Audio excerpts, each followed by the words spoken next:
প্রত্যেক বছরের মতো এবছরেও ফ্রিডম ক্লাবের উদ্যোগে সম্পন্ন হয়ে গেল cricket tournament Sholapukur premium league season 7।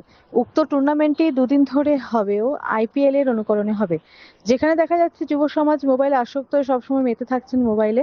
তাদেরকে একত্র করে মাঠে নিয়ে আসার একটি মহৎ উদ্যোগ নিয়েছে এই শোলাপুকুর ফ্রিডম ক্লাব। এই ক্রিকেট টুর্নামেন্টে এলাকার সমস্ত ছোট থেকে বড় প্লেয়াররা অংশগ্রহণ করেন।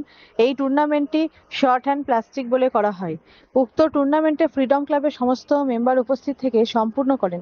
ক্লাবের প্রেসিডেন্ট, সেক্রেটারি এবং গেম সেক্রেটারি সহ সকল সদস্যরা একসাথে মিলিত হয়ে জাতীয় সঙ্গীত গেয়ে ফিতে কেটে খেলাটি উদ্বোধন করেন এবং জানান উক্ত টুর্নামেন্টটির উদ্দেশ্যে এলাকার সমস্ত ছেলেদেরকে একত্রিত করার জন্য এই টুর্নামেন্টটি প্রত্যেক বছর করা হয় এবং খেলার দিকে সকলকে আগ্রহ করা হয়। আসুন শুনে নেব ক্লাবের গেম সেক্রেটারি কি জানালেন। সাংবাদিকদের মুখোমুখি হয়ে পূর্ব বর্ধমান থেকে আলী মিরাজ রিপোর্ট। কাদের উদ্যোগে খেলাটি?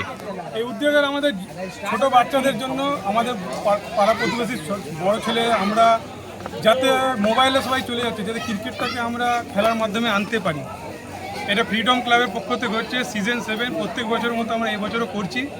এবছর আমাদের প্রথম খেলা, প্রথম দিন আজকে, দুদিন ধরে খেলাটা চলবে।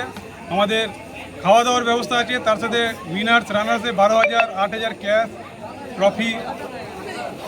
কতগুলো টিম খেলা হবে এখানে? 7টা টিমের আইপিএল সিস্টেম হিসেবে খেলা হবে, যেরকম আইপিএল সিস্টেমে আমাদের খেলা হয়। টোটাল কতগুলো প্লেয়ার আছে? টোটাল 56টা প্লেয়ার আছে, সব আমাদের ক্লাবে, সব আমাদের পাড়ার ছেলে।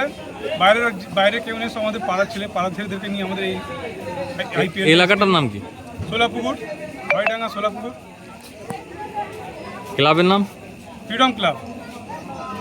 তোমার নাম এবং পরিচয়? আমার নাম নওসাদ খান। আমি এই ক্লাবের গেম সেক্রেটারি। আমাদের প্রেসিডেন্ট সাহেব আছে, অ্যাসিস্ট্যান্ট প্রেসিডেন্ট সাহেব আছে, আমাদের সিনিয়র মেম্বাররা সব আছে।